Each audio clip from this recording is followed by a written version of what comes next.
Hi, my name is Tina, and I wanted to make this video to tell my story and help other women and men that have or been in or are in abusive relationships.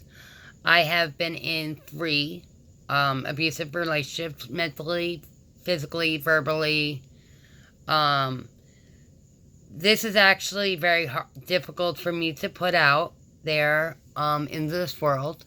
Something I have not talked about, um, that I think I'm ready to discuss and put out there. Um, I don't know exactly how to start this video, but I guess I'm just going to get right into it. This video is about abusive relationships, to people that or have been or are in abusive relationships.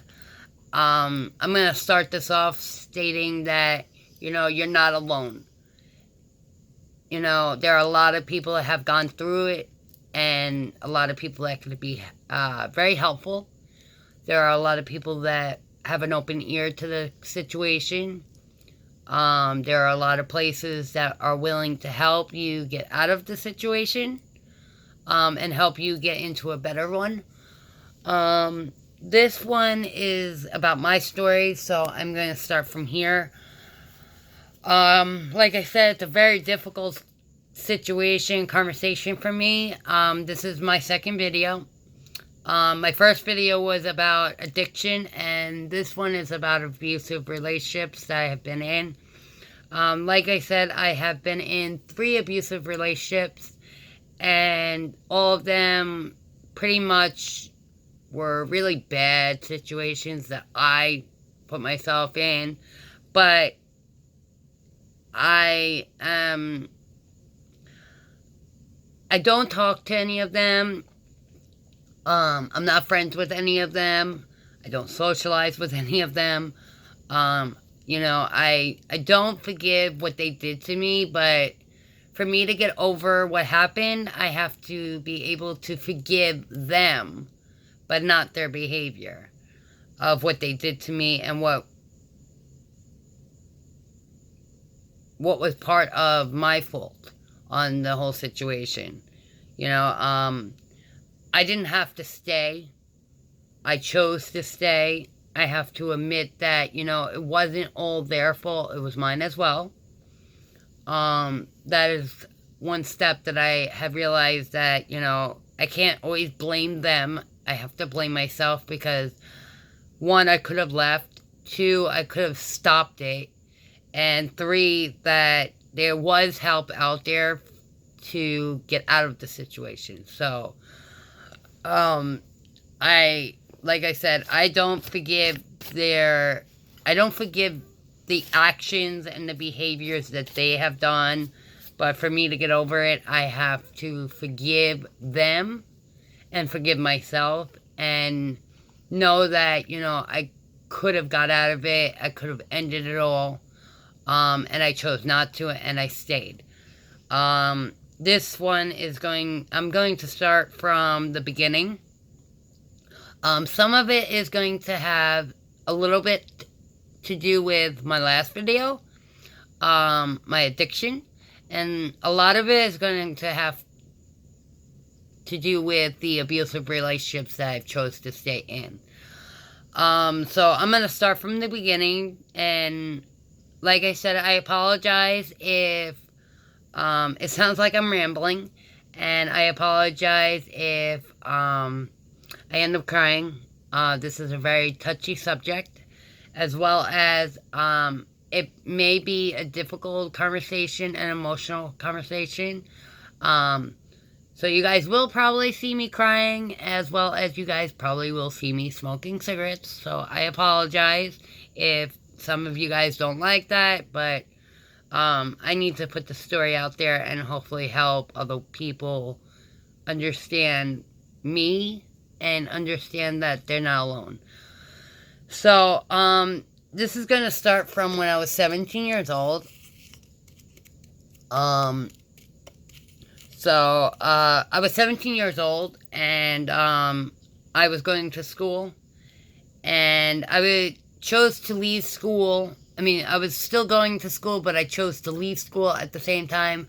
What happened is that I was in school, but I was leaving part of the day to sneak out and go to this house and, just chill and do drugs and, go back into school like nothing happened and take the bus home and stuff like that. So, I went and did that for about 3 months.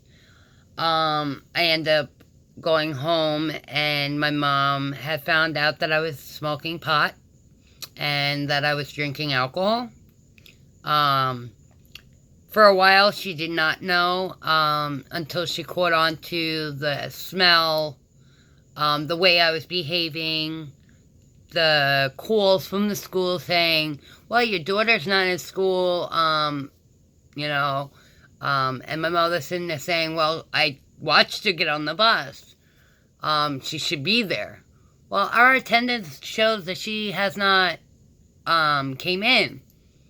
Well, my mother started to get hints of what was going on and started investigating like she always does. And she caught me and found out where I was going. And pretty much I was sneaking out of school, going and hanging out at the house across the street from the school. And I was doing drugs and drinking and chilling out, trying to enjoy the life that I had as a teenager.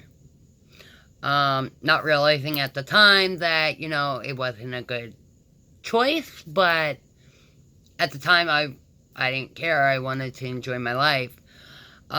So when my mom found out, me and her had a big blowout about the issue. We had fought about it for days. So I decided that I was going to leave home and go into a runaway shelter for teens my age. And that's where it all started. When I had lived there, I was going to school, working. I graduated. I left the shelter for teens my age and decided, I just want to live life. And I decided to hang out with the wrong crowd, do drugs, chill out, stay up all night, stay up all day. And I ended up realizing that I didn't want to kind of live that life anymore. I just wanted to, sit back, live I wanted to get a place, have something to say that was mine. So, for about a year, from 17 to about 19 years old, I was doing the same thing, drinking, drugging, hanging out with the wrong crowd. When I finally turned 19 years old, I had met my first son's father. And, everything was good at first. We started hanging out. We started going and chilling, doing drugs, drinking, the works. And one day I decided that I wanted to kind of settle down. So, at that point, I ended up getting a room that was for rent, and I lived there for a little while, until the landlord told me that they found someone else that was able to pay a lot more for the room, and everything like that. That I had about a month or two left to stay there until, they gave up the room. So, in the meantime of that time period that I had, I was still living there, and didn't realize that my first son's father um, had some problems with the people in the neighborhood, and that they were coming at him to fight with him and stuff like that. One night, somebody knocked at the door, so I answered it, and I got beat up by two big women. Um, I could not fight at the time. I was, drunk and high and not able to basically handle myself or fight them off. They basically beat me up. I ended up having a seizure. They hit me in the head a few times, so that's what caused the seizure.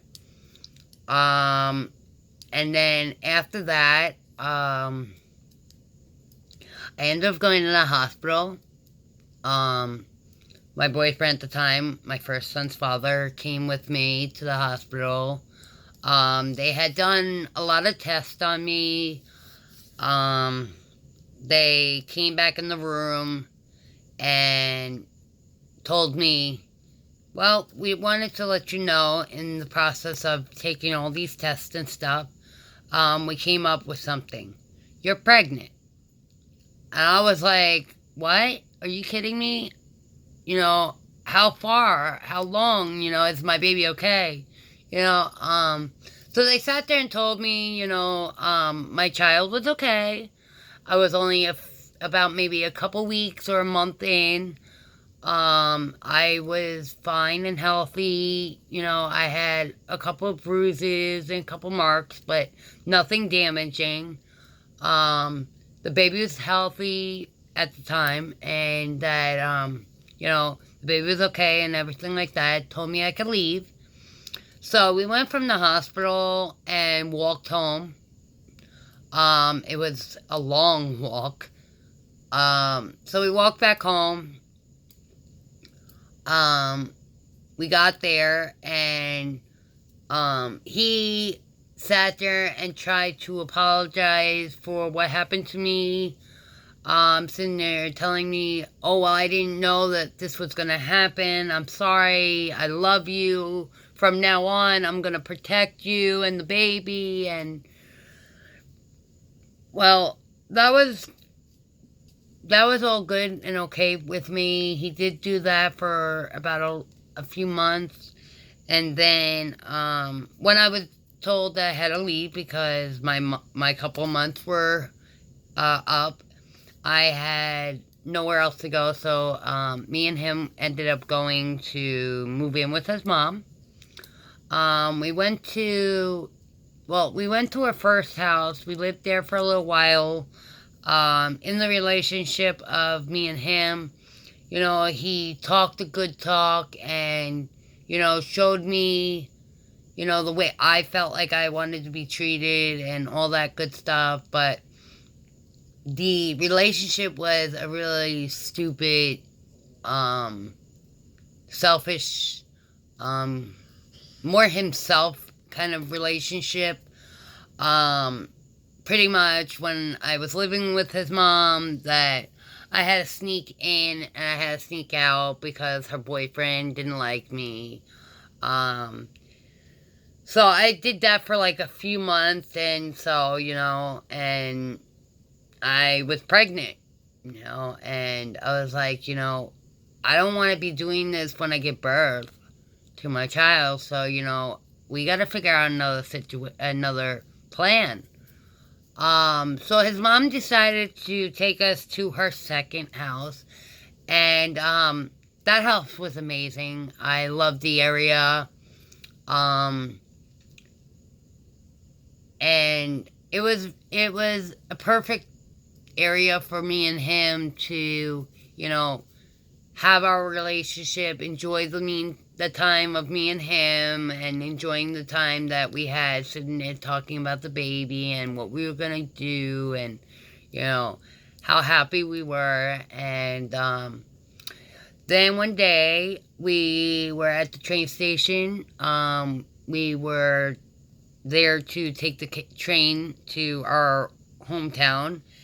And we had the MTA, the train station company, security, come up and asked us for our names. So we gave them our names and everything was fine. And then they had called the police station and had 2 officers come down. So I'm sitting there, I'm like, what happened? Why are they, having 2 officers to come? I didn't do anything, as I knew, he didn't do anything. Then I found out that he had a warrant out for his arrest. And they had taken him in. He got locked up. So I was like, now what am I supposed to do, I was scared. I was pregnant. I didn't know what was going on with him and, whatever. So I had to go back to the house and try to explain to his mother that, her son was locked up and that he had a warrant out for his arrest and that they didn't really tell me anything because, they couldn't tell me. So, to find out that she really didn't make any phone calls to find out where he was and what happened and, why he was arrested. So I basically kept to myself in the house. Me and his mom, we got along, but not too well. So in the meantime of him getting arrested and him spending nights in the lockup, I sat there and found out that his mother was doing crack cocaine. And I was okay with that and all, it was her decision. I didn't do it. I stayed away from it. But one night I had found out that I overheard her talking to her drug dealer, telling him that she needed to get some and that she had a plan or an idea of how she can get it and how he can, get what he wants and stuff like that. And through the whole conversation of overhearing her conversation with her drug dealer, I had overheard her saying, well, I need stuff and, I have a girl here that, you can have fun with and, if I get my stuff, you get her. So I was really scared, a drug dealer. I mean, I've dealt with people that gave me drugs, marijuana, alcohol, but never a crack cocaine dealer. I was terrified of the whole situation. I'm pregnant, I'm alone. I was scared, what just happened? What did I just hear? So I basically, after hearing all that, I had snuck in my room and hid and waited until she went to bed. And later on, after she fell asleep, I snuck out of the house. I found a couple of the friends that my first son's father was friends with, asking him, can I stay with you just until he gets out? I don't know what to do. Is there any way that, you can help me out with, place to stay, something? I explained the situation and nobody could help me. So I had to go back to the house, sneak in when she was sleeping, hoping that she was not awake, and went into the kitchen. I took a cake knife, the long, wide cake knives, and snuck back into the room and closed the door, locked it, and tried to get some sleep. And I was sleeping with a knife under my pillow for days. Just hiding out, trying to, stay my distance away from her. Trying not to, dwell on what I heard and, whatever. So I was trying to avoid what I heard, thinking maybe it's just, she was just talking, whatever. To to find out that actually she was not talking. She was being serious. But to the whole situation, my first son's father came out and came home. He came in the room to surprise me that he was home and that he got out and that, to see how I was doing. He went in there, woke me up, and I was not happy. I was terrified, scared, thinking, it's the stealer. So I took the knife out from under my pillow and pointed it at him. And he's standing there like, what happened? Why do you have a knife in your hand?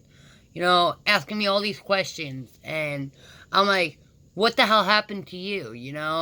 I couldn't find out what happened to you. I tried calling the police station. I tried, getting anything I could to find out what was going on with you, when you were going to get out and everything.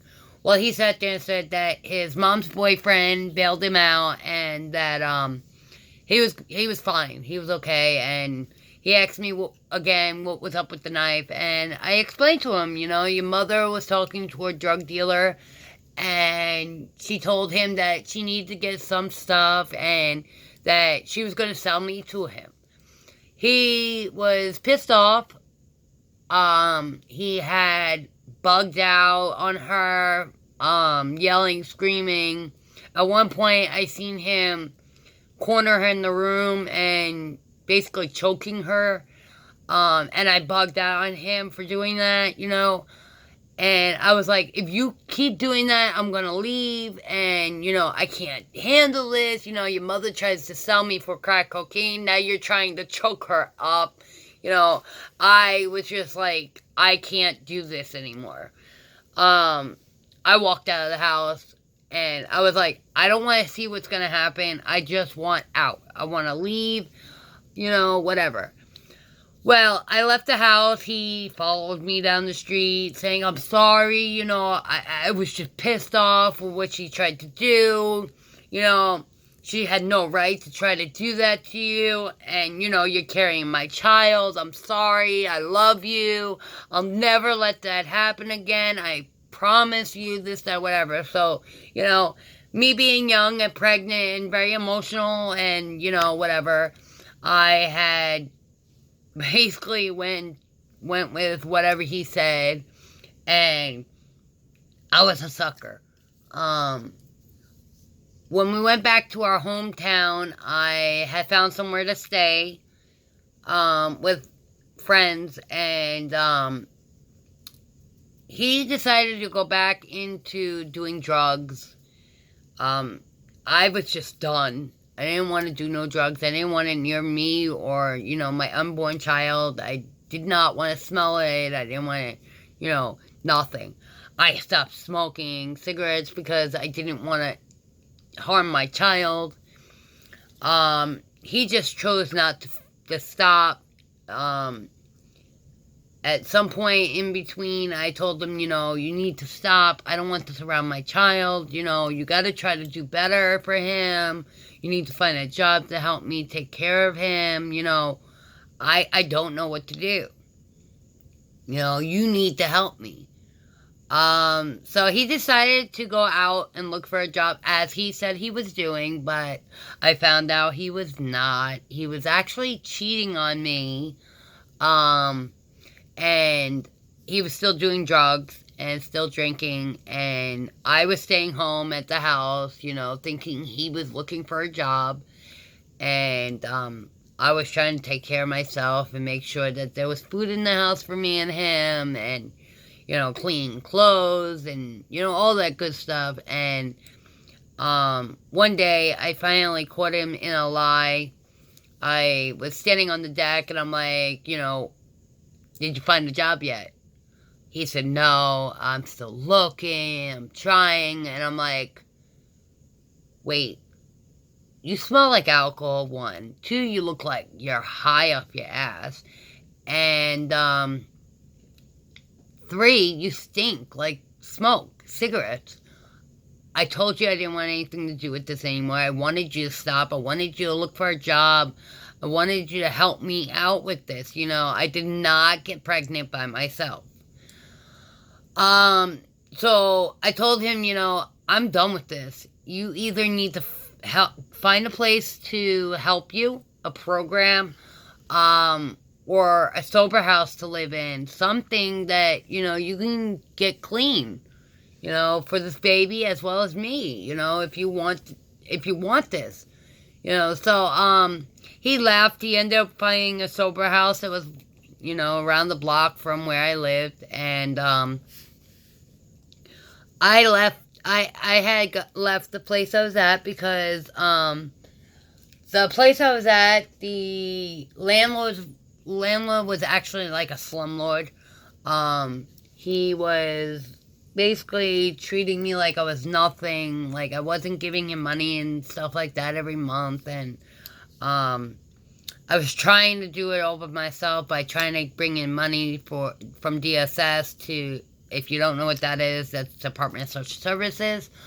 I was trying to have DSS help me pay my rent and stuff, and he was saying that, oh, I haven't received any money, you know, you can't live here, shit.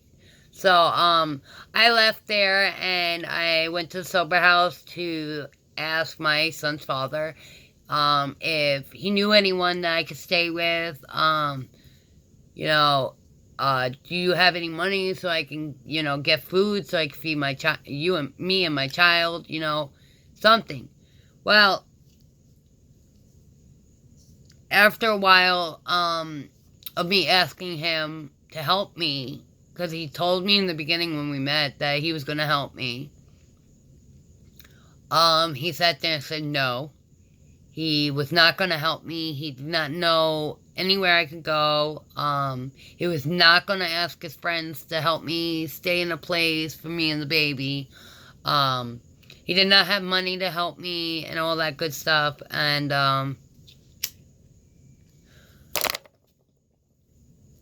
one of the people that lived in the house with him, had heard and seen what was going on, and knowing that I was pregnant at the same time, had asked me if I needed help, did I need a place to stay, do I need food and stuff like that. He was a nice guy and everything, so, you know, with his charm with women, well, with me anyway, and him being kind and nice and everything, I sat there and I said, yes, I need a place to stay. I need food, and, you know, I need something. I need somewhere to go. So that person had taken me to a hotel room, paid for it. He was going to leave me there. He told me he'll be back the next day. And me, being young, scared, and alone and everything, since he paid for the room, I was like, you know, would you mind staying with me for the night? You know, I'm just scared. I need to talk to someone. I don't know, you know, what to do. So him being a nice guy and a gentleman to me, and him being willing to pay for a room for me, somebody that he really didn't know.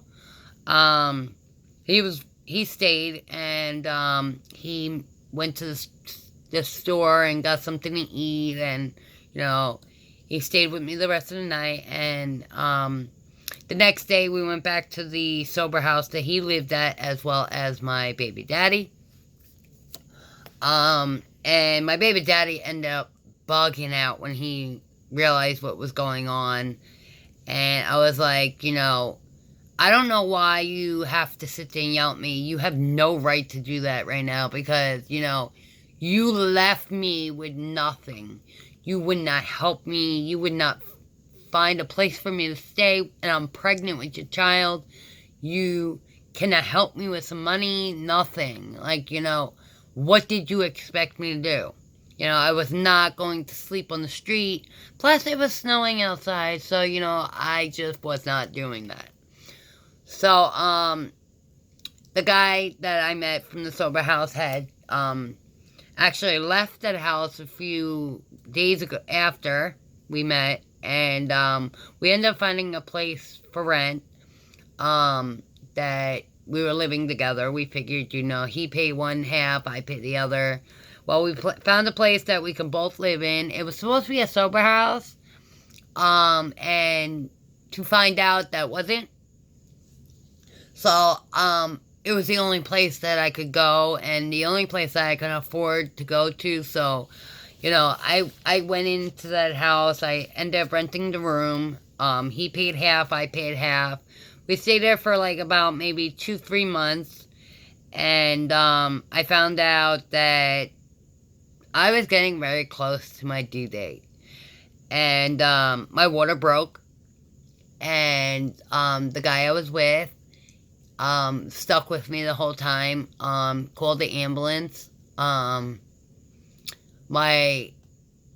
ambulance got there, and I was like, calm and everything. I was relaxed. I didn't really know what was going on. I just knew that it was time to give birth to this baby. We got into the ambulance. The guy I was with, went with me. He was in the ambulance. He's like, I'm right here. I'm not leaving you. You're okay.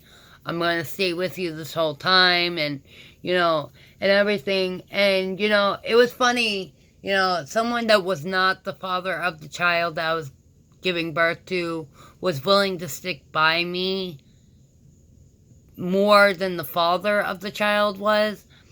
So I went and gave birth to my child. He was with me the whole time. He was there when I gave birth to my son. He was there when I first seen my son. He was like the best person ever at that point.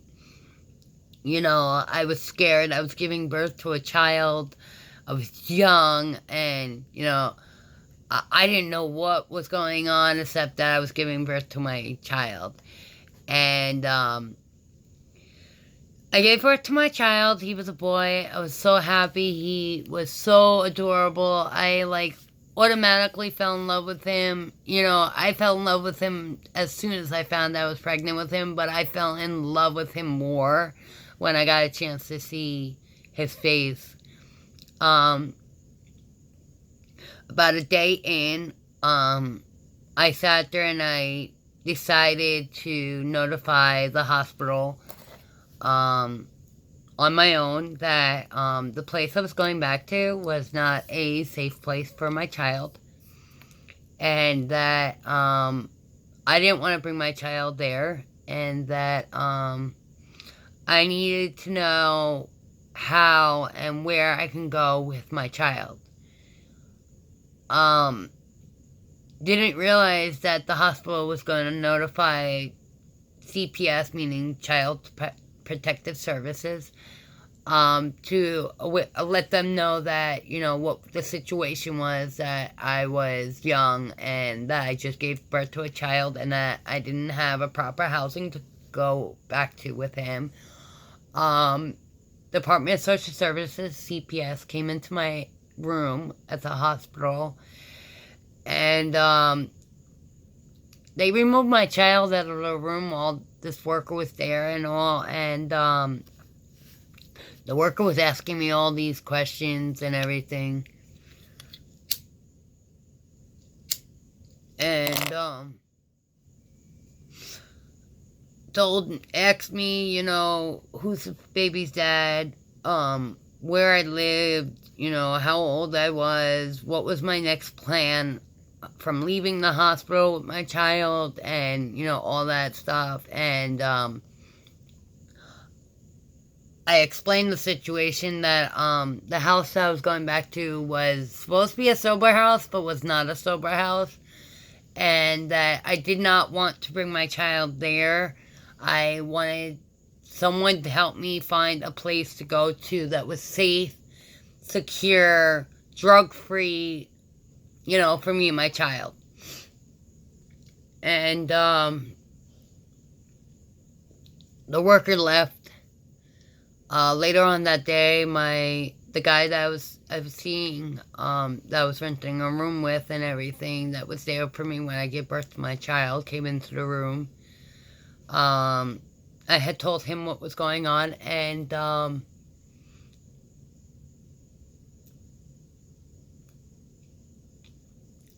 CPS came back into the room the next day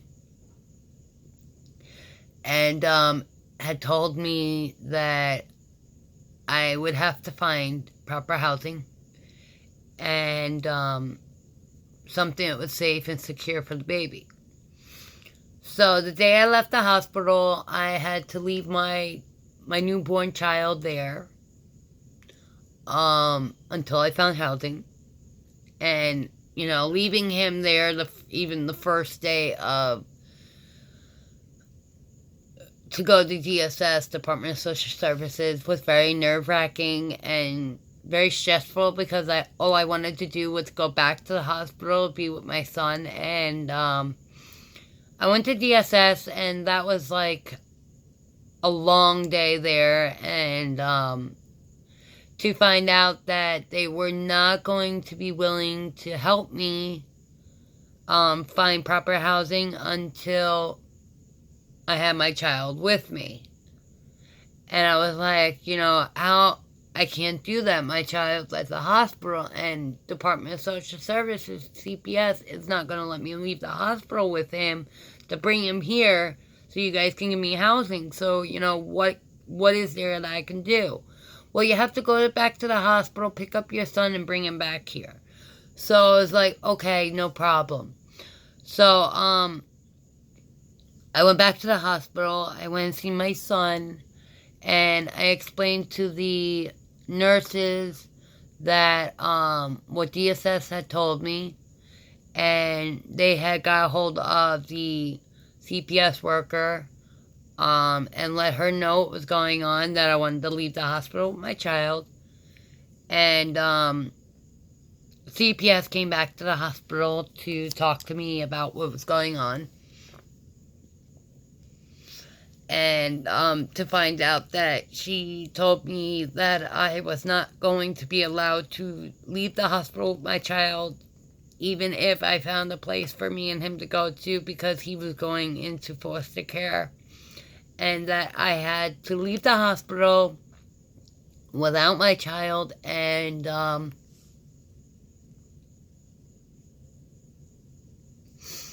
was the hardest part. Was leaving my child in the hospital, my newborn, my first child. You know, that you got told you can't leave with him, and you have to leave the hospital, and you can't come back to the hospital to be with him. And the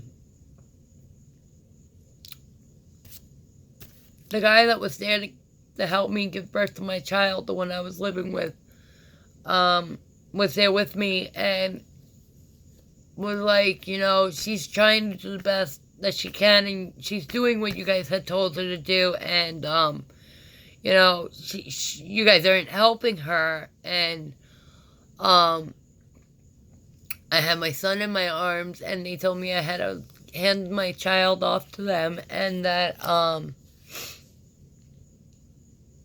I had to leave. So, I would not let go of my child, and I was like, you know, I didn't want to leave him. And so the guy that I was with had to